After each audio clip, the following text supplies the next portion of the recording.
Robinson. Robinson is like the sage of the Toronto Ultra. Now we're starting for the game. So he doesn't care if he's the one who needs to sacrifice. And as Wita was saying in the analysis test, Michael is the one who normally is the hero, the ace that wants to go for the win out, that wants to get that first place to even make the breakout impossible or very difficult to accomplish. So first place, very important again for the tiebreaker.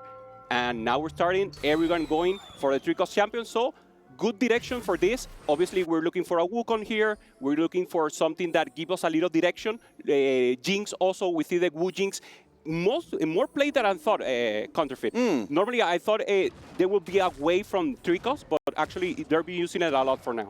Well, just before we kind of get into the series, I want to take a little bit more time before we kind of bathe in the consequences of these other units coming in. Just talk a little bit about Michael, because I know, he's a player you're very passionate about. You already kind of touched on him already. I know that certainly in the LATAM scene, people have got some big expectations and hopes for him going forward specifically. I mean, he's 100% in terms of potential. Michael, when people internationally have played with him, he plays different. So people can know the meta, they can analyze stats, but Michael has like a different feeling. He has like an instinct for the game, and that's the reason why so much people say that he has infinite potential. So maybe he hasn't demonstrated amazing in the Tactician Crown, not getting into the finals, but always everyone who plays with, even in Vegas, Deep Rom in Vegas, he always performs and he always plays amazing. So he's a player always that we need to watch him. Now seeing him here, very calm, still working on mental. That's maybe the thing that he's very young, but in pure talent, in raw talent, he's amazing. Again, that's kind of interesting because, again, with us having the privilege of being able to be here with the players, was able to talk to him briefly at breakfast. He just seemed very, very calm, very within himself. Certainly not what you'd expect from a player who talk you up in this kind of way, but we'll see how it works out long term, of course, this one. So coming back to the game then, as we said, 3-cost champion in the mix here from the very beginning. Of course, that could be hugely varied. In terms of the overall game, how should this affect things? I mean, for example, normally it's economy. If you don't have something specific that you need, everyone wants economy in the early game, so most of them sell the unit unless it's actually something that makes sense with the rest. And now we're starting small, starting easy with this Silver Almond, going for possibilities. We see Pandora being played to get that possibility, but now he goes simply for an Anvil and getting the chance of going for a Win Seed. He has the possibility of a Ginso. We saw that slam so much during this series so far, Counter, because it can enable either Syndra or it can enable even a late game with Kalista or something else. So we've got some interesting elements creeping there with an incredible display here, reflecting the arena itself. I think the one that kind of stands out for me today is the AFK coming in. We knew coming into today's event, of course, that the finding an orb that will let you kind of determine your path immediately is very important. We've also got a branching out coming in as well, so a kind of passive move on one part and potentially a very active move on the other. Yeah, and both of them with possibility of being the win-out player. Both AFK, maybe lose streak full in the early game and then try to go for a win-out and know which composition you can play, maybe uncontested. And obviously, the branching out giving you one emblem that will give you direction and will actually tell you what to play. And the rest of the player could respect that, obviously because of the chance he has to get it sooner. So the one that the Experian got was the multi-striker emblem, so we know that can be very, very good. And he already has the cast in it, so it's perfect.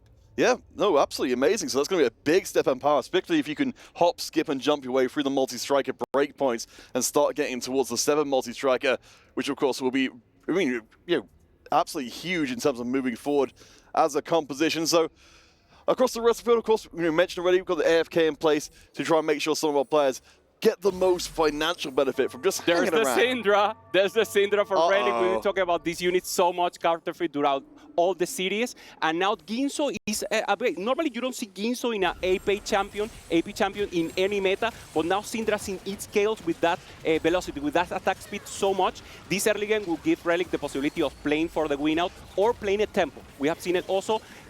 Everyone has Syndra too, and maybe no one has a possibility to reroll. So actually, getting this now early has a chance for Relic to be the one who go for the win streak. No frontline for him, so far no good. We still don't know who will go for the win streak, who will go for the lose streak, so they're still testing some waters. So, I mean, since we've got, well, actually, no, we'll come back to it in a second as we move on to Robin's song. So, we've seen Keeper, of course, do very well, or Keeper's been, as an all doing very well. Now it's flexible, Keeper. Yeah, it's amazing. Before, we only see it in duelists. Now, in any comp, you can do it because you can wait and get a lot of shields and go for something more scaling. Well, Robinson's and replays we saw briefly on the right-hand side there, both win streak. In fact, we're going to see them side by side here. Fantastic. Thank you very much, observers.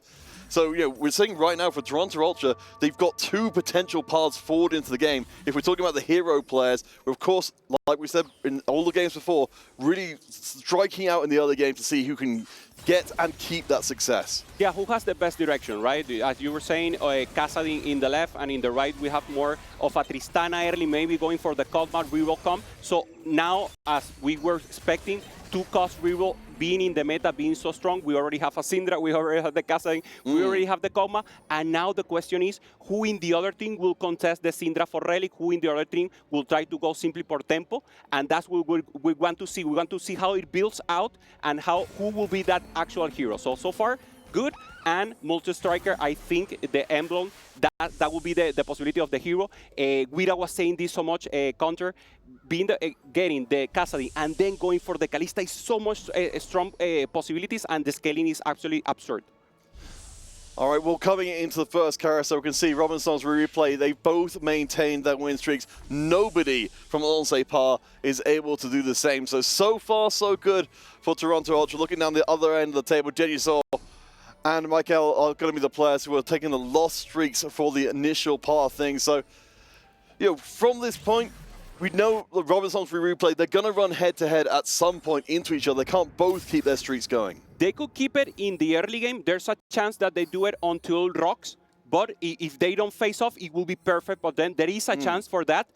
But probably they will meet, as you just said. And in the other way, Michael and Jedisaur, that's the competition. That is where only one can face off. But there is a chance. The chance is small, but there is a possibility that both of them can maintain both win streak and lose streak. Let's see how it goes. Now Jedisaur maybe planning to sell in the last moment. No, he doesn't. No. So he maintains units here. Let's see if he faces against Michael. And no, he goes against Relic, so he will maintain the lose streak. Good news for Onsei Par. Yeah, and of course we do know, this is something that kind of came up from one of the previous games as well. You're talking about, whether or not we're going to be seeing the kind of responses to the 2-cost rerolls. So we saw games where that wasn't being played by either side, but I think you're absolutely right here that now we've got the pieces in place for a 2-cost reroll on, on one side of things. We've got to see the reaction. Yeah, 100%. I think when we didn't see it, it's because they had to play a tempo, because everyone was playing it. So if 5 people are playing Syndra, no one can play Syndra because no one can get a 3-star. So they go for tempo, they go for karma, they go to itemize maybe something else and avoid the other to get the tier 1 comp. So coming into the last round of Stage 2, Robinson's replay, they've kept their win streak so far. On the other end, we've got 2 lost streaks facing up against each other. We're going to see a big change as of this round. Will the RNG favor one team or the other, do you think, Hubei? I don't know. I want to see it. I want to see it. There's a chance where, again, they both maintain the win streak, and now we're seeing the possibility of placement. Let's see if the portal makes the chance. And now, yeah, they both maintain in their scenario, so Relic is coming up against Robinson. Robinson will maintain the win streak, and Replay also maintain the win streak. So both of them with a great win streak. This is amazing for Toronto Ultra for the start. And in case of Michael, we're seeing it now, he also maintains the lose streak. So this is perfect scenario. We see in the face of Relic, he's laughing right now. This is a great early game. Let's see if they can convert to the late game, but this is a perfect start for them. Yeah, and of course, Jedisaur completely opened his board up to the 10, and there was no chance of breaking the streak at all. At least we do see, as we come into the Krug round, that we've got a little bit of hope here for, at least the early game hero for Onsei Par. Tartman on the 4-round win streak. Not quite as impressive as Robinson's replay, but not so far behind either. Yeah, we see Michael here going for the setup of the Kog'Maw. So I like it. They already have a plan, and that's what you want to see. Early game, good win streak, good lose streak, and already know what you're actually playing. Actually, perfect planning for them. So now we see the teamwork. We see a perfect plan for them. But obviously, now we need the cards to fall off, and this will be an important round. Counter. Will they roll on 3-1 to get some value rolling? Will they wait for 3-2 and get the additional goal? So these rounds are very important. These are pivotal to know what will be the actual direction and who will maintain or not the win streak, because both of them cannot do it. Well, I mean, there's a reason we're talking about the early game hero there as well, because we've had the kind of situation for teams before in a previous series. You have one player do well early, and then kind of pass the baton to another player late. Sure. while Robinsons and Replay both keep doing well in this other game, while they avoid each other, we do put off that discussion for later. And I wonder if that might interfere with the kind of general strategy teams will be doing if they try and start keeping this initial streak going. I mean, normally, if they do that, it's a snowball. It will be a total snowball if they can maintain it at least onto Carousel. Now we're seeing Robinson. He's actually strong. He hasn't slammed some items here. They've dodged each other again. Yeah, they dodge again. He's very powerful. He's slamming now. He sees that Tartman is very strong, so he needs to try to maintain the win streak. Maybe it's not possible here. Big Nunu in the front line, getting a lot of, receiving a lot of damage and tanking so much.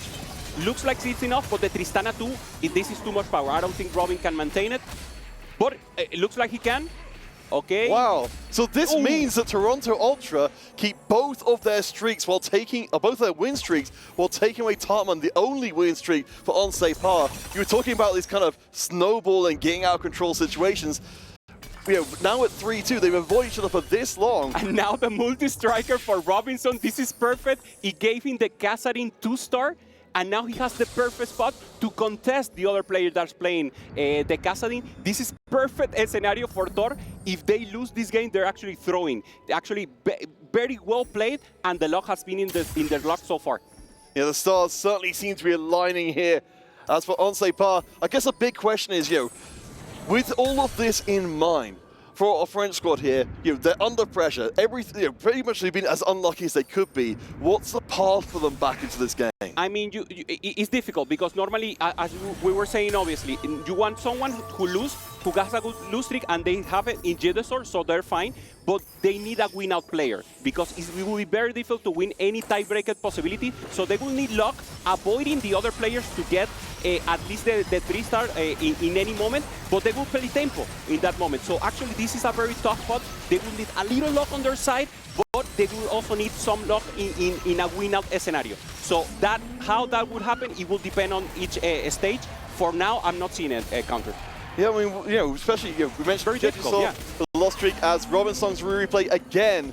No, they didn't. They did duck each other, but replay finally drops the win streak, which is, fortunately, we can see replay with 50 gold in the bank. If it was going to be one of those two players, then it's at least the one with that best potential to start moving towards the late game scenario. Yeah, and the thing is that Michael with a 7 lose streak, he's very low in HP, but he only needs to avoid the 8th. If Michael avoids the 8th, and he's very capable of doing because he's playing Kolma, he can stabilize right now, it will be an amazing spot for him. Jedesor, good starting for him. He already has the Karma. He has the blue buff in the Syndra, so this will be a holder Syndra. We don't want to maintain it until the end, but now we're seeing that he's holding. Look at the almonds. He has 2 duplicator almonds. Oh boy, yeah. So this would be very, very... He's laughing about it. So if he wants, he can get the 3-star right now, rolling just a bit.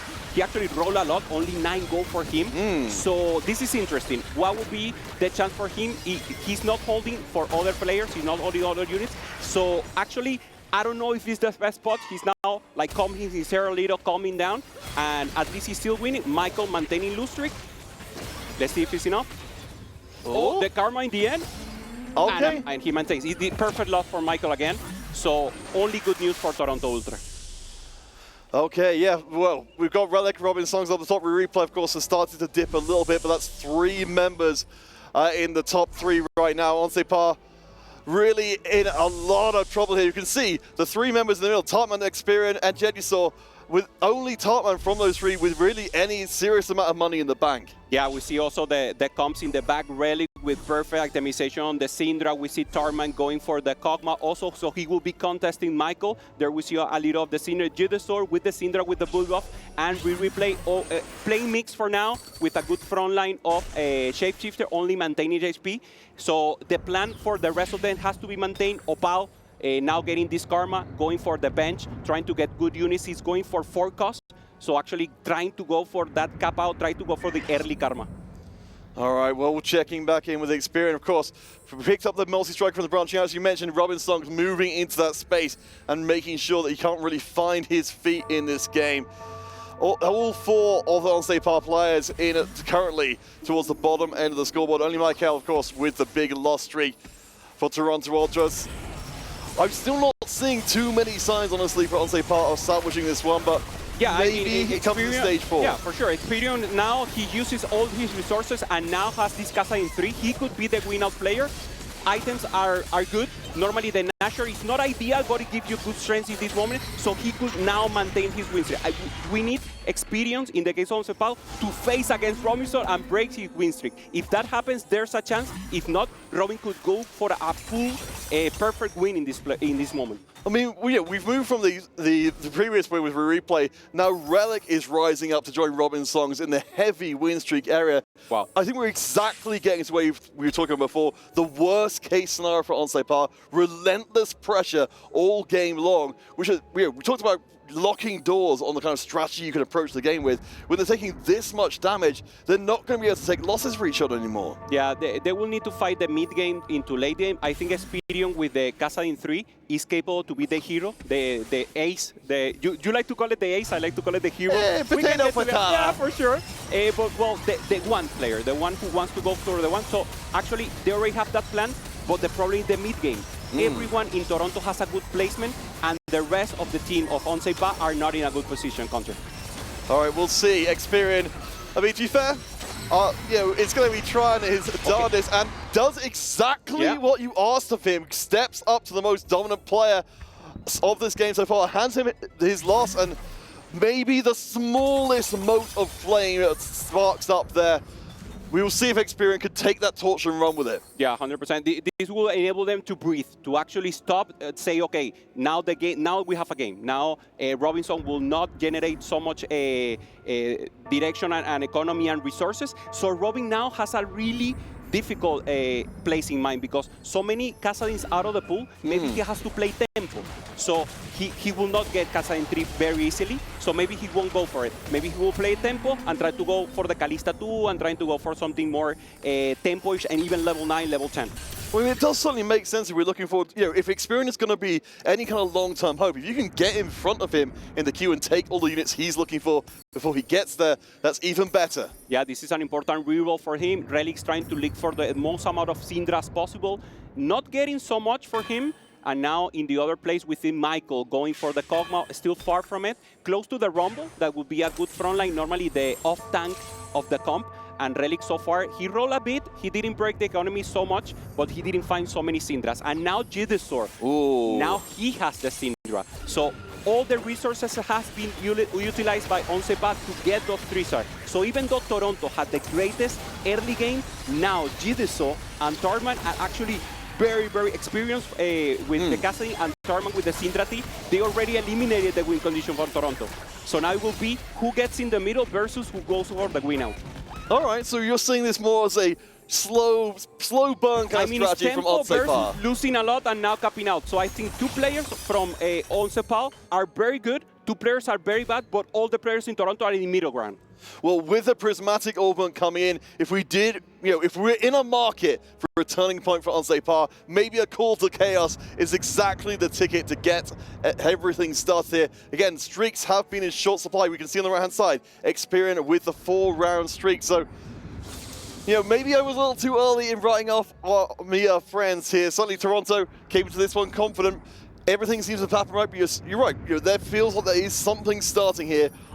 My only worry is it might be too late. Yeah, we see the Aumets now getting an additional carry with the Golem in terms of Robin, and Replay now going for more HP to the whole team. And again, this is a tempo play for both of them. He also has the Golem, probably the best out there, is my favorite in particular, getting that additional unit that gives so much support. And now with the possibility of shredding all the mana in the enemy is actually very good with him because he can position. Maybe if he goes against the team, he will make sure to tell him where the Shroud will be, and that will be very good for them to manage HP in a very way. Oh, absolutely. Of course, there's so many subtle things that are going on here in the game, which are very hard to keep track of. Tartman in a little bit of trouble. The Preserver board actually doesn't look it's going to be, well, to the very end. The carries stay up for a remarkably long time, but you talked about the extra health on the board, synergizing very well the Preserver, making just an absolute block of a front line. 100%, making time for the Karma to make so much damage, and now we were seeing that Nunu in good place for Michael, so that's a good front lane for him. And now we see Relic with the Galio. This is the version that Relic most like about the Syndra. We have seen it with Wukong, we have seen it with Shapeshifter, but I think the Vanguard comp is the strongest. It's very versatile. You have good units, and you have the natural direction of getting a Galio 3 that is a great tank counter together with the Syndra. So Syndra 3 appearing now for Relic. Great news for him. And now we see Opal in a difficult spot, going still for the Karma, but the Augment didn't work out for him. He didn't get the Karma additional with the bench. Yeah, I mean, at least we got the blue blessing to allow Karma to be a little bit more punching power, but we seem to be moving into a similar kind of preserver kind of direction. We've got Nico as the front line for the time being, but in terms of Opal's position in here, he's got no money, he's got no streak, he's down to 35 HP.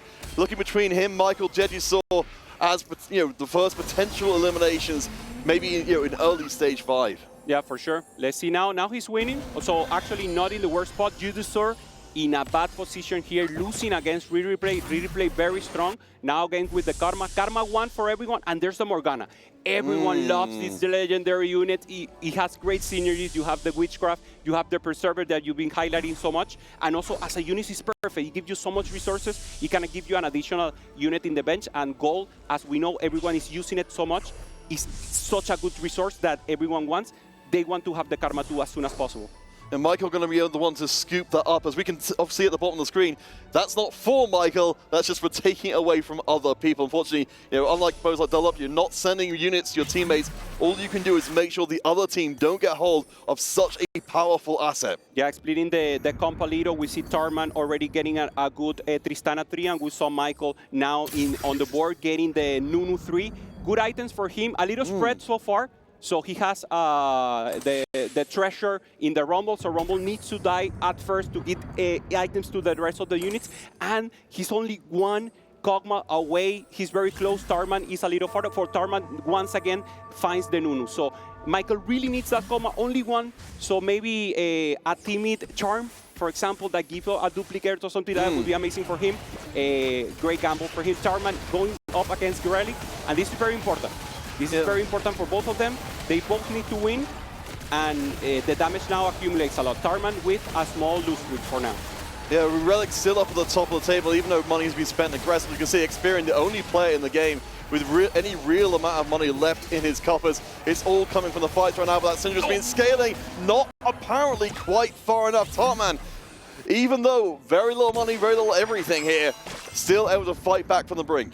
Yeah, it's very important what will happen to Jedusor and Michael. Either of them, whoever got ace, actually predispose the lobby or the team to go one to cancel that ace.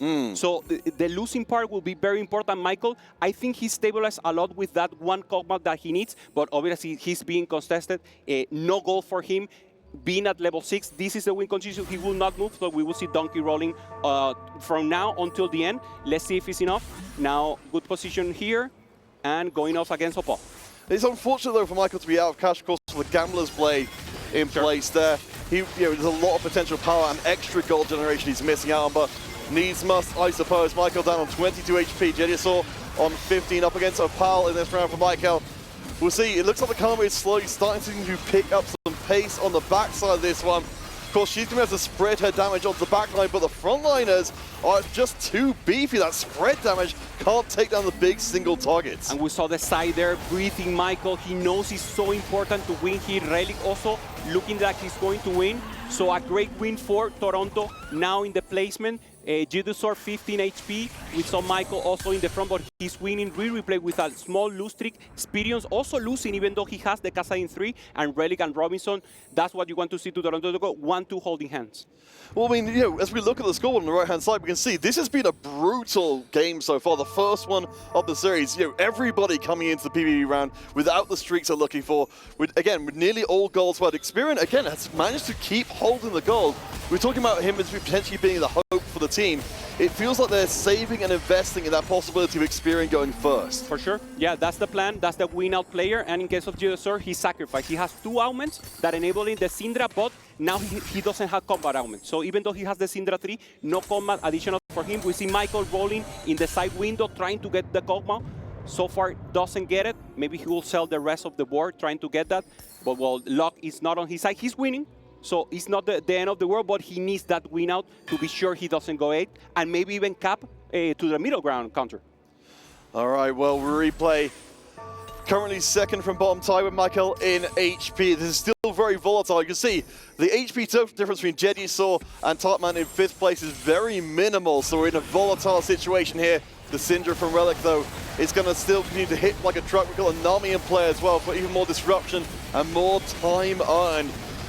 I think you see the Nami wave hitting into the back. It's such a huge cut in DPS, having a Syndra out even for a brief moment. Yeah, now holding up the Galio. Let's see if it's enough. He's tanking so much. Nora giving a lot of utility. Also the Yumi giving additional support to the rest of the comp, and a victory, great victory here for Riyadh. He celebrates on the top, and Jedusor is now nervous. He knows his spot is not good, and this is not good news for him. Let's see if he can avoid it, and Michael, once again, he has it. Oh, so there it is, boy. The charm, we call it out, and now Michael in a great position. He still has 2 lives with 22 HP, so with the rest, we replay in a decent spot in terms of comp, but only 10 HP, that's only 1 life. Yeah, but it's terrible news for Jedusor and Onsepar as well, to know there's a lot more power on the other side. I mean, you know, these teams have been leaving nothing out here. Again, spending everything they have to try and bring a little bit more power in.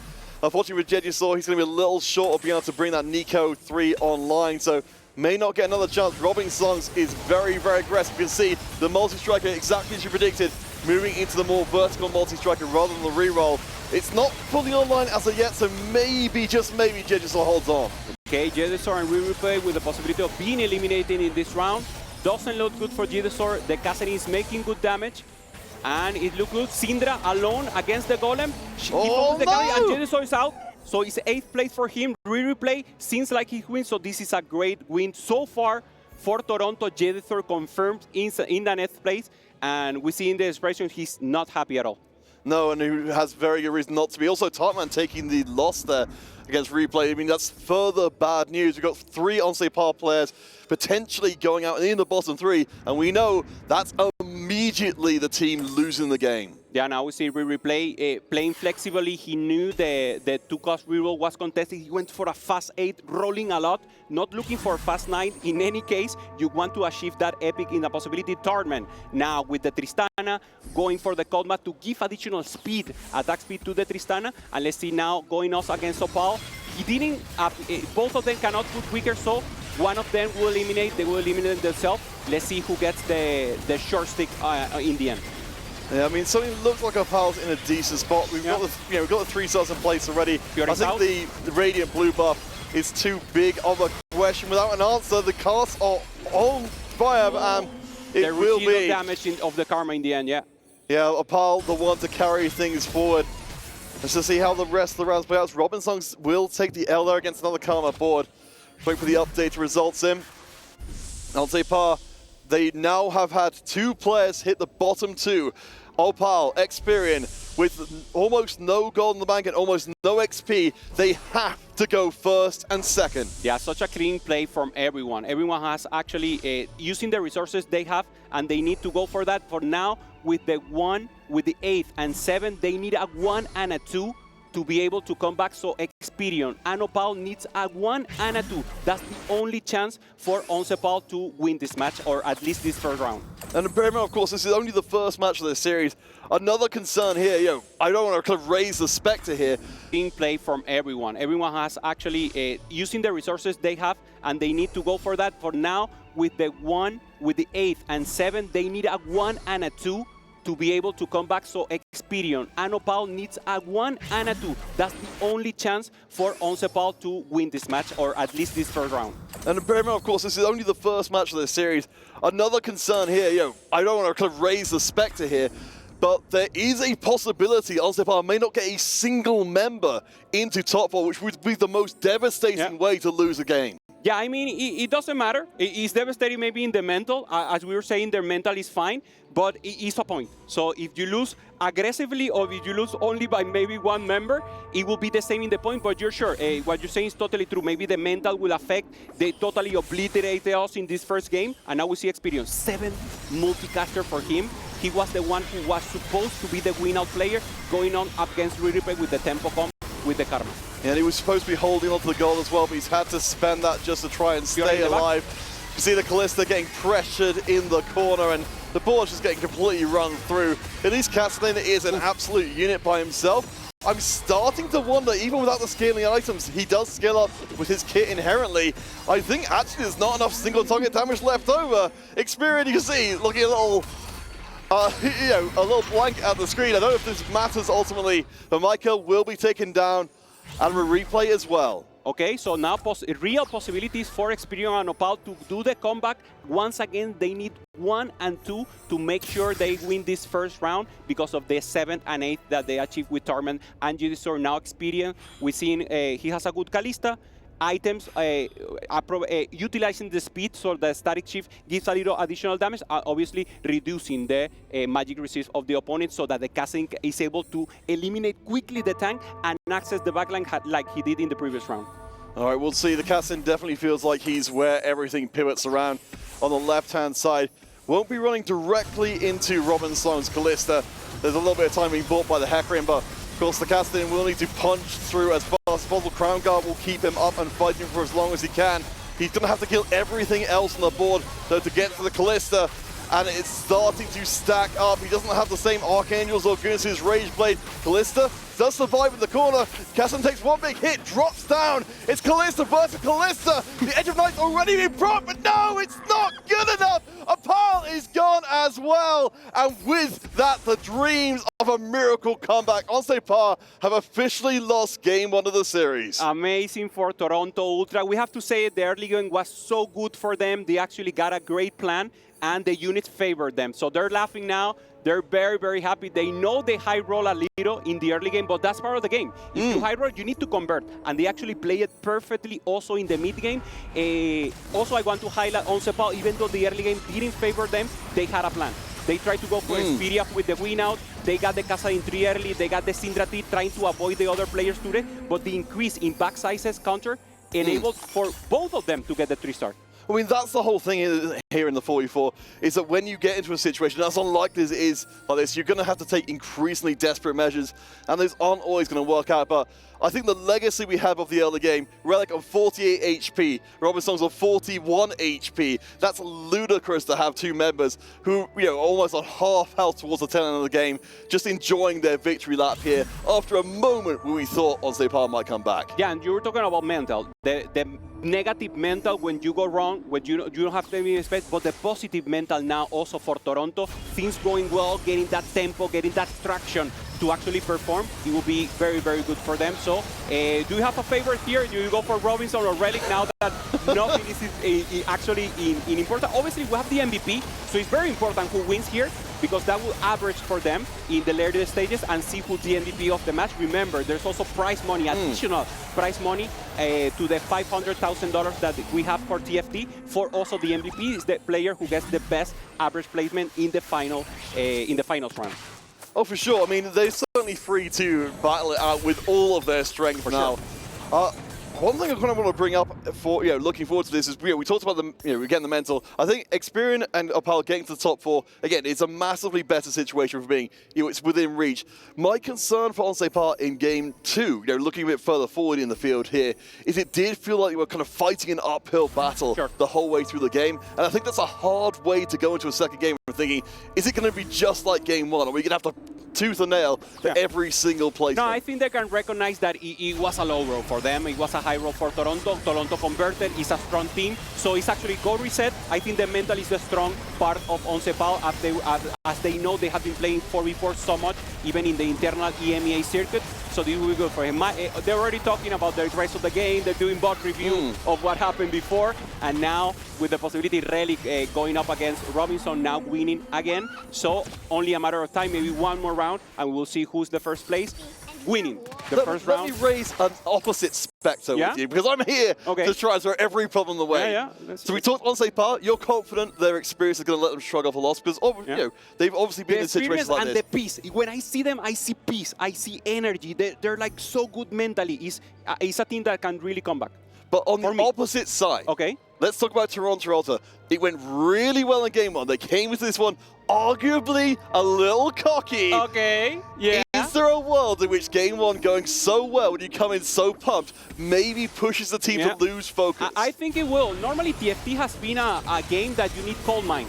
So actually being cold-minded, being tranquil, being calm is more important than being hype. The hype can maybe last you for a while, but then you have the crush. So what you're saying is actually very factible. They need to maintain the energy in the flow. Obviously, it's a best of 3, so maybe it's not like a big, like a best of 5 that we will have in the final. So I think they can maintain it. They're a competitive player, very professional. But as you were saying, they're laughing now, they're enjoying. Yeah, I suppose the whole kind of part of that is the heightened emotion part. Sure. If they're very happy, they're really free with their emotions right now, and I think that's where you have that little bit of vulnerability. I'm kind of coping a little bit for Sait here to try and find a way back into it, but for me, that's a small potential advantage that could lie in getting to Game 3 at all. Yeah, it should be. It should be. Let's see how they can be able to reaccommodate for the next round. Now, Relic still laughing, enjoying the first victory. He has the Nora now. And now what we can see here now is optimization of the board. He's simply looking for the Nora, Nora 2, and trying to go for something else, talking about the next game, talking about possibilities, what went wrong. Michael, it wasn't a good game for him. He went for the lose streak, so that's something they need to work on, but he was contested, so it's fine. So the hero player that's supposed to be Michael, actually taking the loss, but the team winning is good news for me. I want to take a moment just, because it looks like Relic is going to be the one who's going to take the lobby overall. Let's talk a little bit about Relic. Of course, he's got the interesting history in the League of Legends, scene, as well as coming into the TFT here. We'll just see if we can finish off this game, but it's, can you give us a little primer on who Relic is and why it's so significant he took that win so conclusively? Yeah, Relic has a meme that is called Mano Tengo Fe. Relic has been competing since very young in League of Legends. He went to World in League of Legends, and now only last set he went to Worlds also in TFT. So an amazing player with so much experience. He's named the captain by all the other players. Maybe the Sage will be Robinson, giving additional advice, but the one who's leading the game, who's leading the call-outs, for example, is actually Relic. So we have the youngster in Michael, we have the flexible player in Replay, we have the Sage in Robin, and obviously the big experience and the captain that is Relic. All right, well, that was, again, only the first game of the series, our third series of the day, but it's already been really exciting way to see things so far. I mean, as we come and look a little bit over the rest of how things played out here, we were definitely looking for the moments where it felt like Sait could get the head above water. I'm still a little haunted by even the possibility of them being taken out entirely in the bottom 4. It's certainly the emphasis is on them to try and change things up for Game 2 much more than it would be for Toronto Ultra. Yeah, for sure. I mean, looking at the early game, it could be even worse, as you were saying. So they actually were able to transform, making at least a third and a fourth. So they actually made the best out of a bad possibilities. I think it was a good performance for Sait, but the game didn't help them this time. They need to reset. They need to start again for the next part, and now we're seeing Robin against Relic as the final possibility. So the most important thing that we have to recognize here, Relic with a great beginning, also Robin going with the amazing showdown. So truly amazing and great comp. First game finished. All right, well, we're going to game number 2 in a second. Dr. Suleiman Al Habib Showdown will continue after the break, so stay tuned. We will see Toronto Ultra and Sait at least one more time.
All right, welcome back, everybody. We're about to get into it with game number 2 of the Esports World Cup presented by Teamfight Tactics. We're going to take a little glance through our previous game of the series. Again, a 3-game series. Toronto Ultra taking the first game pretty definitively. On Sait need to make the recovery. Great plan, great early game. They're doing what they needed. Good win streak for both of them. Win streak and lose streak for the both players. The Riyadh playing tempo, the other playing reroll. So actually, perfect gameplay, masterpiece in teamwork in 4v4.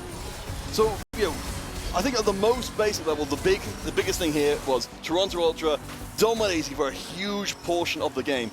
For on Sait side of things, if you were in their locker room preparing for game 2, what would you be saying to try to at least make sure we don't see a duplication of game 1? No, I think it's reset. It's reset is knowing that this will be a particular game. Normally this wouldn't happen. Normally it would be a little closer, especially in the early game. That was the pivotal point. And now we see the laugh of Toronto. They're actually enjoying so much. And the preparation. Peace on side of Onsepa and pure emotion and laughter in case of Toronto Ultra. So here's the prediction. Yeah, our STC play audience predictions. We're seeing things are maybe a little bit one-sided in terms of faith levels in the various teams. On Sait, of course, they are operating with perhaps a little bit less audience confidence. But, I mean, based on what we saw from the first game, do you think that level of confidence in Toronto Ultra is merited? I mean, we have to talk about regions. In the case of Toronto Ultra, it's total America. We have LATAM and we have America. In the case of Onsepa, obviously, they're very big. France is very important in TFT. And they're also representing EMEA, so maybe that's playing up a little. We're playing maybe one country against a total continent in perspective. But I think it's not that separated. Even though Toronto, in my case, is a better team and can perform well, I think it's actually much closer than the predictions are saying. All right, well, of course, we can definitely see the Toronto Ultra, they kept their good spirits from the before game 1, through game 1, and now into game 2 as well, so they're not even a little bit flustered. I do think you're right here. I think this is really interesting because, again, it's a unique experience to be able to kind of see the teams be here on the stage. On Sait have a very distinct kind of calm amongst them. There's a little bit of smiles, but I really feel like there's some conversation. You can see, like, even a meditative aspect there. It feels like they've come into this game with a very distinct attitude. Yeah, it's like a meditation attitude also. It's like they're very calm. They're trying to reset mental again, and that shows experience. That shows actually very good confidence in the team. They're not talking about, hey, you did this wrong. Or no, they're talking about as a whole, and you see them as a whole group. And now starting into game 2, so very important. If Toronto takes this game 2, it will be end of the series and the win for Toronto. So very important for Onsepa to get the win and get this to game 3. All right, well, we'll see. We can see there's a little bit of a brawl over the portal we got going here. It's looking like Prismatic Prelude is very likely unless we see, yes. At least we did have a full agreement from both teams. Yeah. They want to come in hot on this game 2. Okay, so Prismatic will be the beginning, and now the possibilities for all of them. Let's talk a little more about the teams. We saw Relic now with the first place, so he will be contesting for the MVP in this series. Also in second place, Robinson. So for now, only Toronto going for that possibilities, and now only early game. Early game, let's see what they get. Well, it's worth also updating, for anyone who wasn't here before when we had our previous reports, just kind of what's at stake for these teams here, because of course the winner goes on to the Group D winners match. We know already they will be playing against Team Falcons, who managed to get the 2-0 victory over Na'Vi. So that's also going to be playing on their minds a bit, knowing that this is only the beginning of the competition for them, and it's already this tough. Yeah, if we see it in simple terms, if you win twice, you're already in the next group stage. If you lose twice, you're already eliminated. So actually the pressure of losing in this first stage is actually very strong, because then you will need to face again and go through that double elimination. So now Relic from Toronto holding as additional units as he can, and the importance of the early game. Wira was saying later or before this Jace, the importance of having this Jace in the early game. Jace saw it. This is the most preferred early game as a possibility, and now we see why. You have 3 portals and you have a good front line, good damage. So perfect early game. If you want to play TFT now, go for this early game. It's very flexible and actually very good.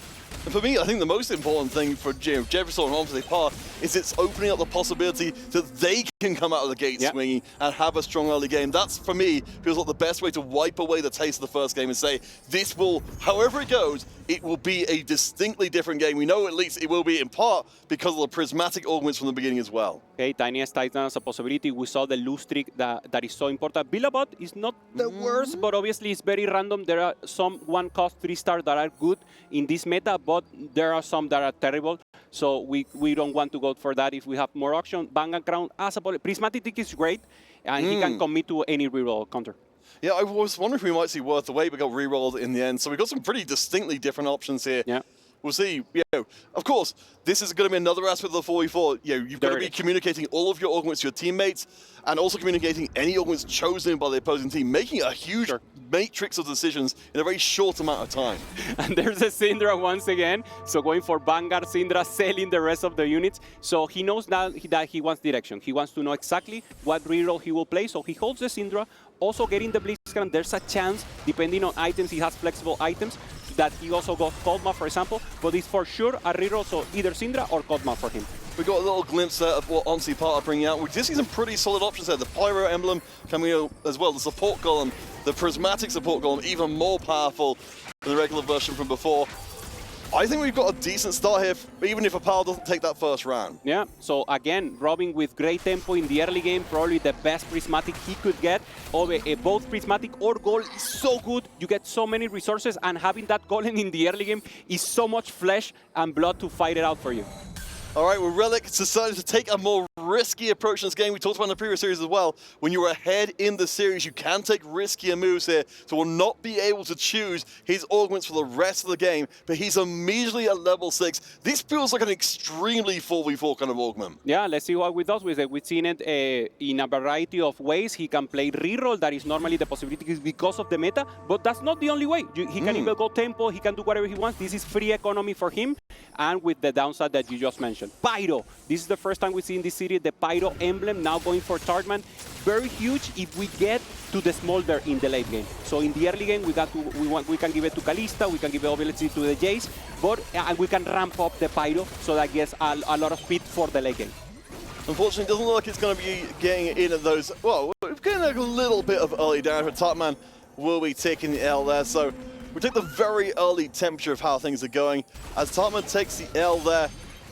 I'm noticing, this is very early to be kind of picking out this kind of thing, but I am noticing, and we'll wait till the end of the round comes in. Again, we're looking for Onsei to not repeat game 1 as far as possible. But coming out of these early couple of rounds, look at the top of the table. We've got 2 players from Toronto Ultra who have both started win streaking. I'm starting to get a little bit worried already. and 2 players that didn't win streak in the previous line is Relic and Michael. So now the papers are turned upside down. We see Michael with the Syndra. So maybe Relic will leave the Syndra for him. Maybe both of them will play the Syndra. One will play a tempo and one will maintain it to the late game.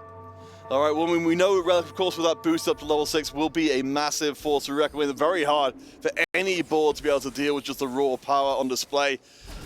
On the other side, we just see a little bit of B friends coming through. Michael on the left-hand side, of course, looking to keep his win streak going. A lot less of a sure thing, though, because we do see Replay actually has a pretty decent-looking board.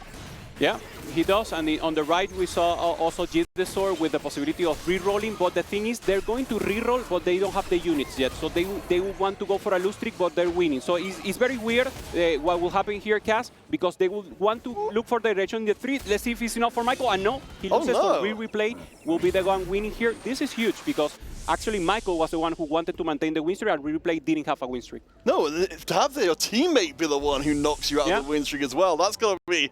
Again, we're looking for things that can maybe throw off the game, so we have at least now had our first departure from how things looked. Relic at least does manage to maintain the streak up towards the top. On Sait, though, no win streaks at all. JD Saw down towards the bottom on 84.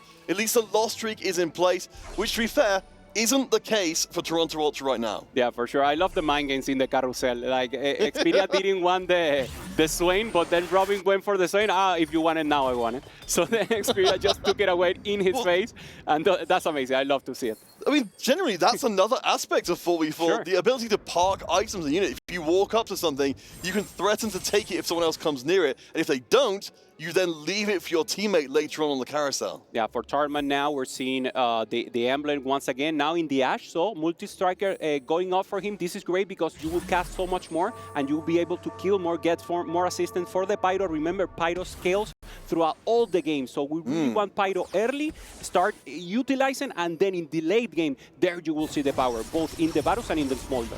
But we can see directly before us, Robin Songs is also in this line of play as well, with the Prismatic Golem, who has got enough of a board online for the time being to kind of smash through. So Totem not going to be able to pick up any kind of pace at all. And Relic maintains the win streak, huge for him, so we should stay with him or with Gidesaur. Gidesaur has a lose streak for now.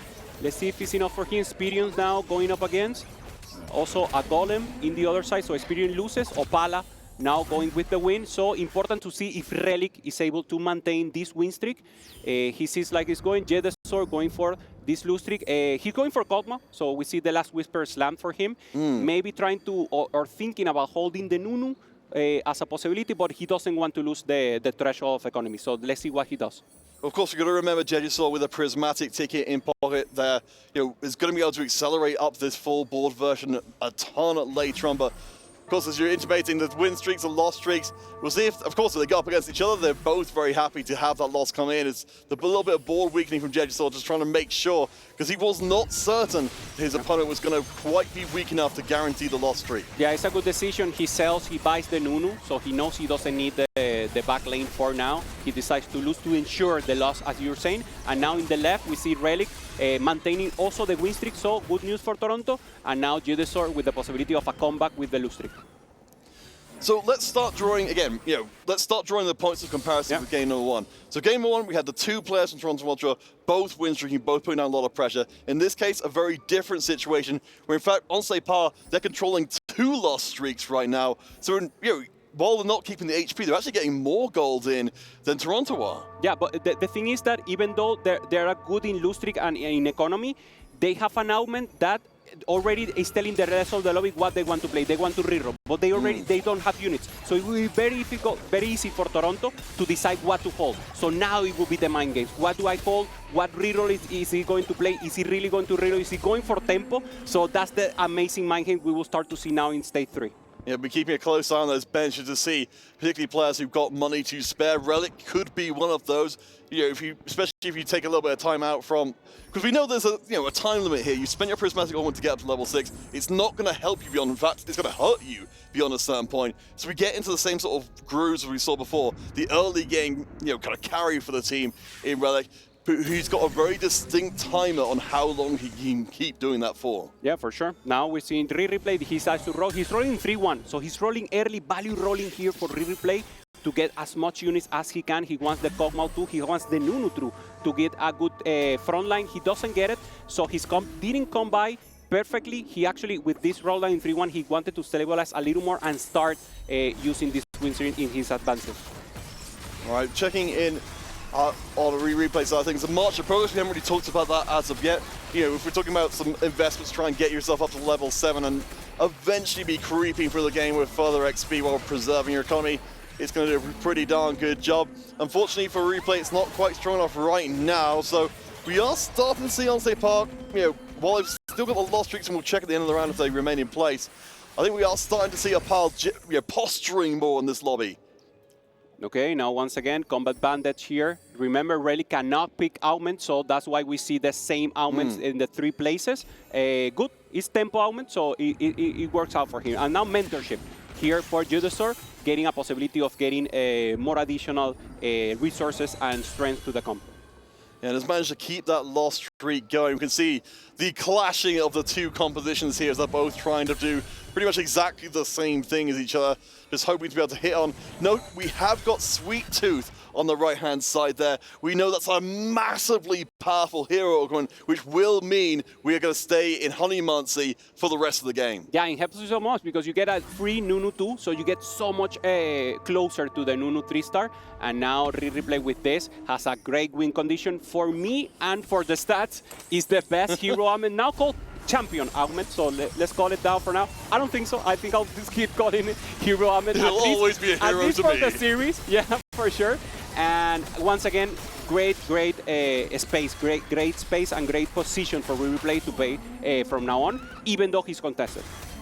Yeah, well, I mean, I suppose at least, you can imagine a lot of scenarios where Sweet Tooth is being taken. It's not in a scenario where you are going to be contested. So it will be a little slower coming on with a 3-star version that is admittedly completely monstrous. But there's a little bit more breathing room to try and put some pressure down and slow that ascent. Yeah, now for Relic, it's interesting because Relic is playing Fleur Tempo. He has the Karma, so he can play Karma. There's a world, he talked to me a little about the strategy. There's a world where he plays Rise. Rise is pure tempo. It's not a win-out comp, but it's a comp that because of the win streak that he has, there's a world that he gets like Rise 2 and he only plays it to eliminate the rest of the lobby. But obviously you want to go for the Karma. He wants to transform that bow into a Nashor Tooth. Oh, for sure. One thing that is drawing my eye here, and I'm just going to say, no, okay, it won't happen this round. Relic, of course, has all this early power, has been win streaking. We have to note, though, from Separ, Opal has been working his way up the scoreboard. He's got his own strong win streak as well. So if Opal particularly can, like we saw in the previous game, go headhunting for Relic and take that streak away from him, again, that's a completely different world than game one. Yeah, now going up against Jedesor, winning once again. Jedesor still not rolling deep, even though he has the prismatic ticket, and now Robin good with and winning all over the place, Toronto, so also looking good for them. Only one with a lose streak is Replay and Jedesor. Jedesor with 8 lose streak, he needs to start winning now. He generated a lot of economy. He already used it, only 13, and now appearing the epics, they need to cancel out the Karma. And who got it? Oh, Jedesor got it. That's not good news. They wanted to leave it for Relic, but Jedesor got it, so no possibilities there. Yeah, well, we saw it in the previous game as well. The levels of strategic thought here, just making sure that there's no unpleasant surprises. It's definitely not leaving a core unit for one of your opponents in the game. Still though, looking forward to this one. Jedesor, you noted the massive loss streak in place, but having spent down to 13 goals, hopefully we're going to see a little bit more progress happening from down there. Opal, we haven't seen for a little while, has picked up Epoch, so we're seeing some of our players starting to get those real solid directions going forward. We've even seen more of a Preserver line being pursued by Opal. Yeah, for now Preserver, trying to go for the Karma, mana generation for her. He doesn't have one, so it's not a good spot for him. Preserving a lot of HP, so it's fine thanks to the Golem. That's so amazing, the Golem. It doesn't matter what you have, the Golem helps you, but now he needs the real carry. Zoe, in this term of the game, is now falling up and not scaling.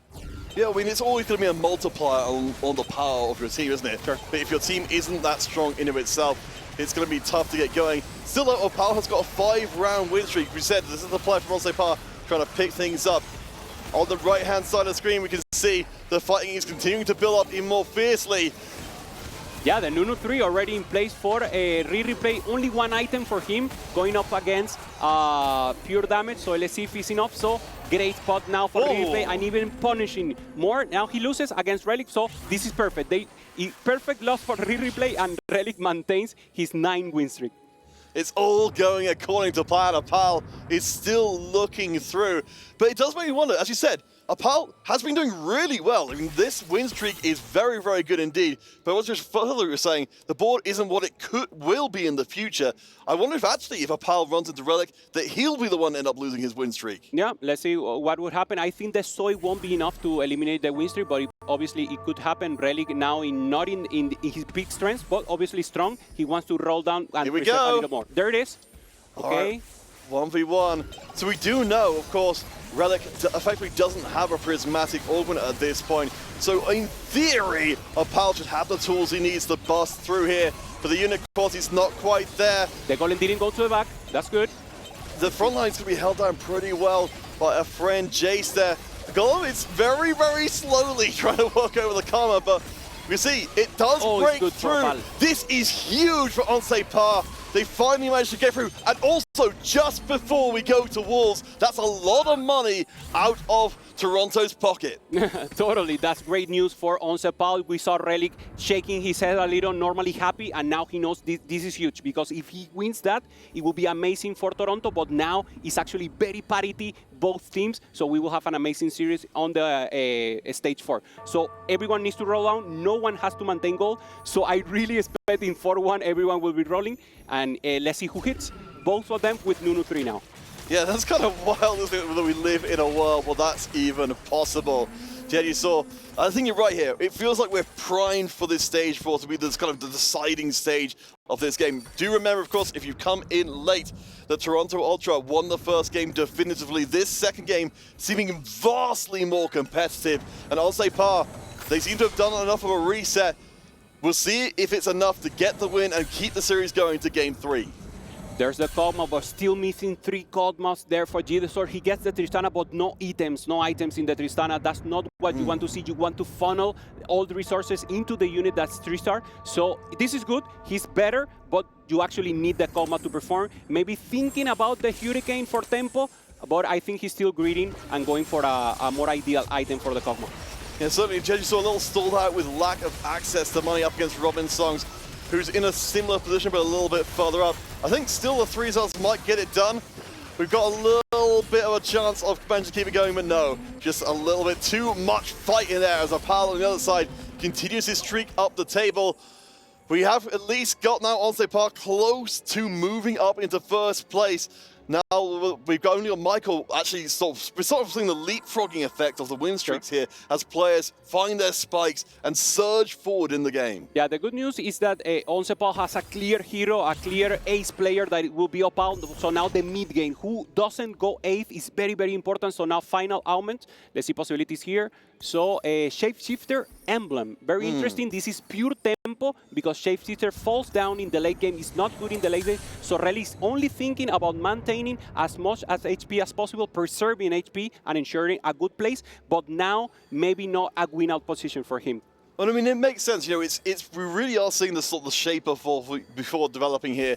That you've got your time in the sun as a member of the team, and then you're going to have to pass the baton across. One thing that's troubling me from Oncepal's side of things, as well as it's going for a Pal, I can't draw my eyes away from the bottom of the score table. Having Tartman and Jejusaur both in a perilous position means we're still up at a possibility of having to go first and second. And now we see the Syndra 3 coming for Michael. Great itemization. Normally you get 2 generation of mana or speed and something for SP, but actually in the data, after realizing and optimizing the comp, it's better to go for 3 mana generation or speed. So actually this itemization for Michael is perfect. All right, Michael in a pretty solid position right now, though. Again, we can see on the right-hand side, the goals being spent pretty much across the board as our players are doing exactly what you said. They're spending their money, getting their boards online, but this board is looking good, and Opal takes the L. I did not realize that was him on the other side of the equation.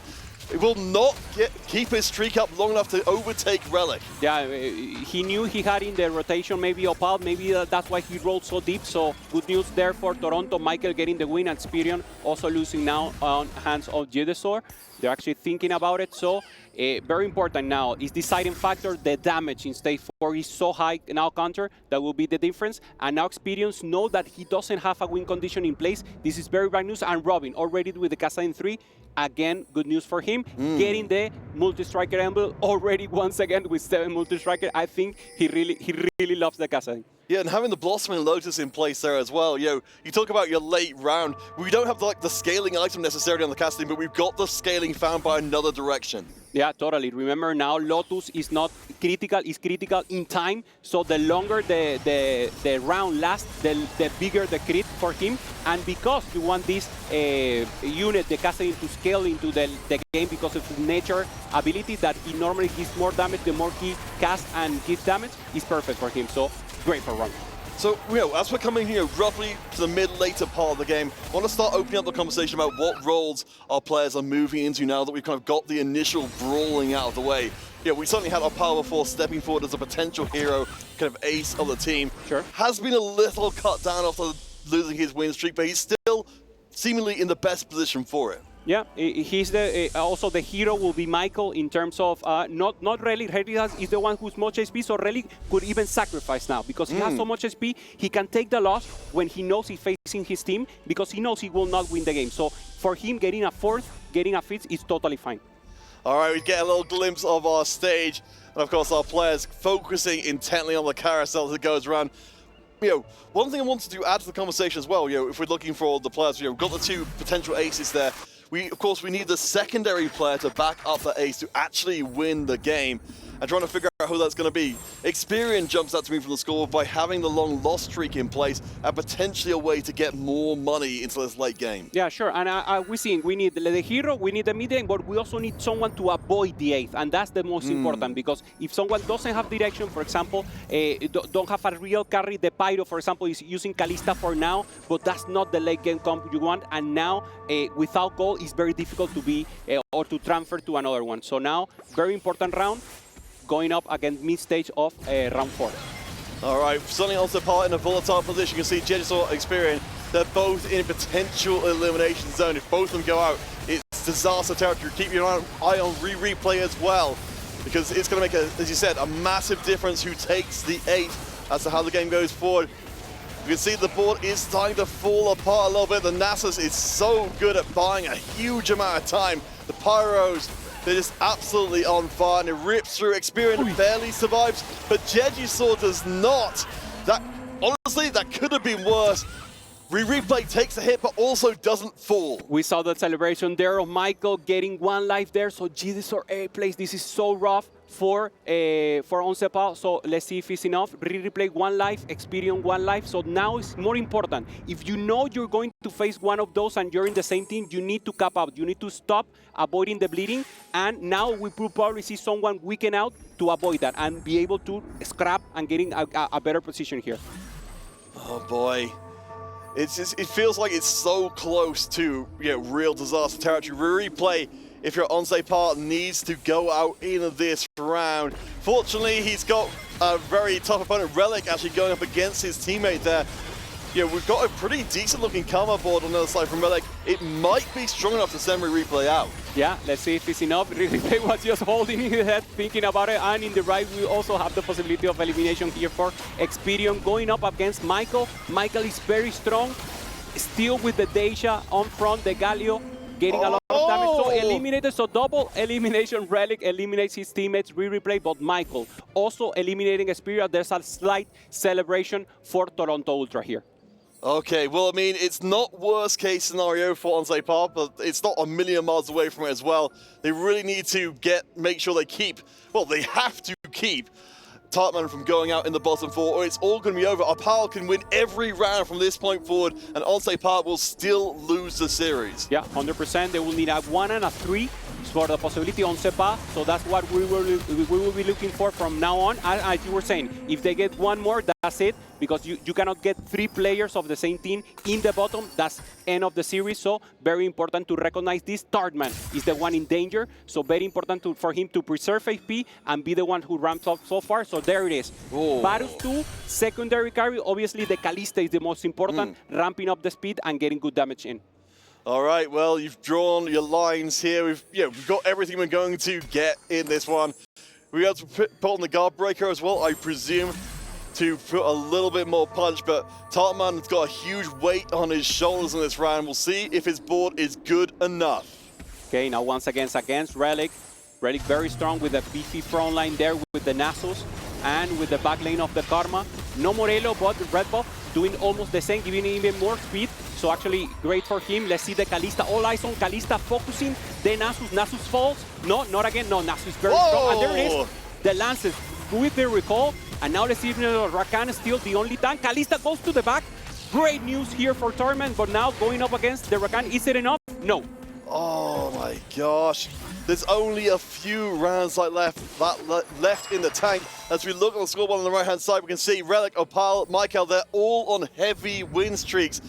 for Tartman, this couldn't be a worse scenario to try and get into the top 4 from. Yeah, 100%. Remember, he needs to avoid that top 4. Actually, they need a first and a third to ensure that they advance. And we have a prolong of this round. Remember, Toronto won the first game, so if they win this round, they will win the series. So it's very important, obviously, to avoid, as you were saying, mentally, the loser bracket. So now, let's see if it's enough. Tarman, maybe one life, 9 HP, going up against Robinson. Robinson only with Kalista 1, but with the amazing Kazanin 3.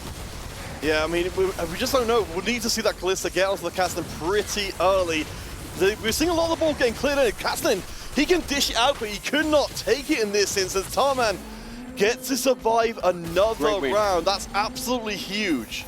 Yeah, now Opal winning again against Michael, so good news now for Oncepal. Let's see if it's enough. Rack and 2 here for Relic, getting a more beefy line, changing a little the rest of the itemization he had. And now with some difference here, Tarman, let's see if he's... The thing about Tarman is he cannot improve his board in the early. So this is his final board probably until the end of the game. So he's crapping spots, so he needs at least a third. Very difficult for him to get the first place board. That will be the chance for Opale. He's the one who has to go for the first. I mean, the thing is, though, you look at those HP totals on the right-hand side, Robinson's the only one who's vulnerable to being taken out. Opal, Mike, well, of course, you don't take out Opal, but Michael and Relic, they're on 70+ HP. You're going to need to beat them repeatedly to even put them close to elimination. So very important. Michael will be on the other side. He's on a massive win streak. This could be the death knell for Tartman. It will be the death knell for Oncepal in this particular part of the tournament. If they will go down to the lower bracket, you said before, Kalista, holds on by a thread, ending the streak. Yeah, this is danger for Tarman because even though he wins against the Ghost of Michael. So the Ghost normally is a little weaker, doesn't have some augments, doesn't have some strength. So actually when he faces up against the real Michael, if it was this close, it will be not very good news for him. So he needs to avoid Michael. Michael is the strongest one right now in the game. Yes, my apologies. I got a little overexcited there with calling the end of the win streak. Michael remains intact at the top of the table on 73 HP. Opal has been nestled up there comfortably for a while. Under other circumstances, this would all be good, but all eyes on Tartman right now. Every round, we're holding our breath to see if the game ends immediately. You can see with Tartman's expression, completely placid. Yeah. He's in the zone. Yeah, that's the cold look we want to see. We want to see him calm. Maybe he only needs to focus on positioning, getting both carries in the same side, but obviously protecting them from zone CC. So positioning is so important now, counter. And now we have the double screen with the possibility of Tartman in the left. And we see if he can hold on and prolong this series. All right, we'll see if it all ends here. As you exactly said, focusing the damage on the right-hand side. It is against a teammate, so Opal will have fixed his position. He's got the HP to allow for an easy matchup, setting up his board to make sure the Pyros get through. As you mentioned, we do have that little bit of extra scaling from the Pyros as well. So Tartman, he's got the 3-round streak. Robinson's down to 16. This isn't over yet. Yeah, 100%. Robin is not in the great spot. Tartman is winning. Maybe Opal helping there. Maybe reducing his power a little, making sure that Tartman doesn't go 5th because the series will be over. And now Opal, they're talking. They're seeing the strategy, looking at the face-off, rolling here in the end. A couple of Dianas here. It could be a great power spike also to ensure getting a better front line for the rest. So again, it's Opal going for the final position, and Tartman once again holding up and trying to go for the win. One round away from the safety of making it to PvE up against Relic here. Relic is on a loss streak right now, so isn't necessarily going to be the strongest. It does look like we're starting with a 3rd item, the Shojin coming in, and the Infinity Edge. We've got a lot of punch behind that Paris. Relic's got the strong front line, but it's not, I think, quite good enough. NASA's still staying alive on the tail end. Means that Tartman, he's not made it to top 4. But Robinson's drops below him on the standings. He does. And Michael is still maintaining. So I think we could say it. Tartman is very strong. He's not losing against Robin or against Relic, but he could lose against Michael. So matchmaking now more important than ever. Oh, boy. Well, we get the Dragon here, a little bit more punch behind it. So for Robinsons and Tartman, they are our focal players. Now, honestly, at this point, I can wipe away the rest of them and say, it's almost a 1v1 between the two of them to get into the top 4. Looking at Robin Song's board, 7 multi-striker. Yeah. What's your diagnosis? Is Robin Song's going to keep hold long enough to stop Topman? Yeah, he's looking for that Kalista 2 secondary carry, so important. He already has 3 items on his secondary carry, so it's very, very important for him to get it. Maybe, okay, more... He's got the gold. Yeah, good defense there. And he goes to level 8, so he has a possibility to get that additional time. Maybe the Tam Kench will be yeah, there it is. And now he can strengthen even more. He has the Arcana on the Hecarim, so this is additional physical damage for all the team. All right, well, we'll see. Topman has managed to get the Tam Kench 2, into place there as well. The 4-round streak will be going. Let's see. So Robin Songs will be the next one up. We'll actually see the two of them against each other, face to face.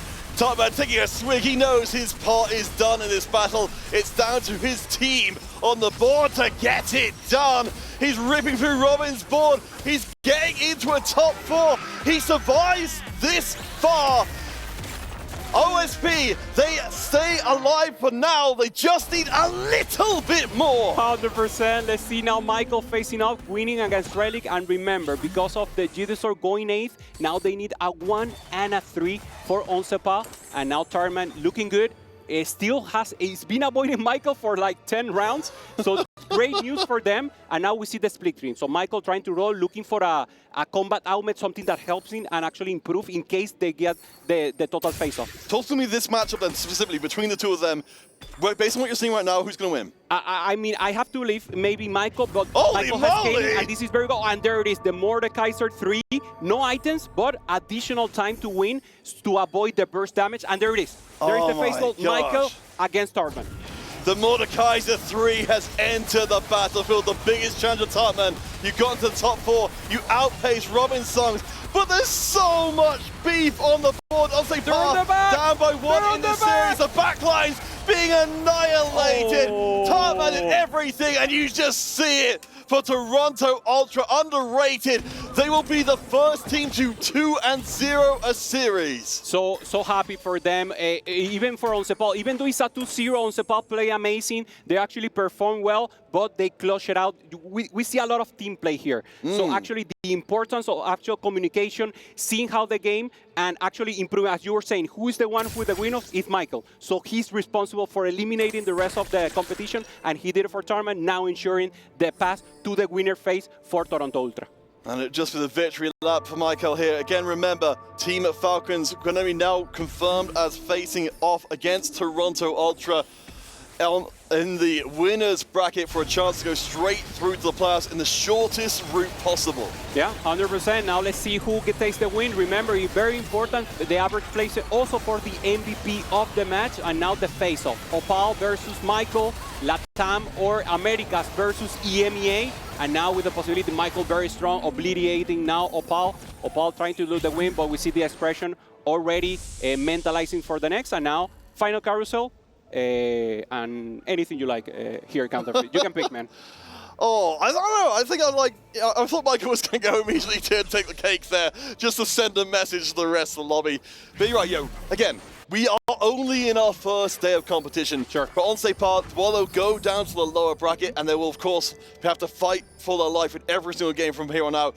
I think you were absolutely right earlier on. We're seeing from on Sait, while they didn't get the win here, they did reset very well between games 1 and 2, and that is going to serve them well in the lower bracket as well. Yeah, we have heard it for the team. Teams respect a lot on Sepal. Even Toronto Tokyo, I talked to them in the morning, and they said they're very strong. We have so much respect for on Sepal.